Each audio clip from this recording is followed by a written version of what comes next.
பால் நான் சேர்த்துருக்கேன். அடுத்தது few drops coconut oil.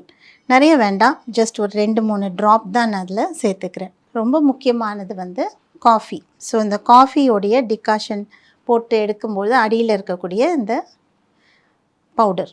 So இதெல்லாத்தையும் தான் மிக்ஸ் பண்ணிக்கிறோம். கூட கொஞ்சம் தேனும் மிக்ஸ் பண்ணலாம். ஸோ பால் தேன் இதெல்லாம் வந்து ஒரு நல்ல காம்பினேஷன். பால் கொஞ்சம் ஆட் பண்ணியிருக்கேன். இப்போ தேன் அது மேலே ஆட் பண்ணுறேன். ஒரு 2 டைம் இதால் ட்ரிபிள் பண்ணாலே கரெக்டாக இருக்கும். இதோட ஸ்மெல்லும் ரொம்ப நல்லாயிருக்கு. இங்கேருந்தே எனக்கு ஸ்மெல் நல்லா தெரியுது.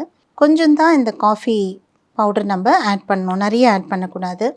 இதை பாடி ஸ்க்ரப்பாகவும் யூஸ் பண்ணலாம், கழுத்து கருப்பாக இருக்கிறவங்களுக்கு யூஸ் பண்ணலாம், முகத்துக்கு வந்து ஒரு ஃபேஸ் பேக்காக அதை யூஸ் பண்ணலாம். ஸோ ஃபேஸ் அண்ட் நெக் ரெண்டுத்துக்கும் போட்டு 15 நிமிஷம் வெயிட் பண்ணிவிட்டு வாஷ் பண்ணால் அவ்வளோ பிரைட்டாக இருக்கும்.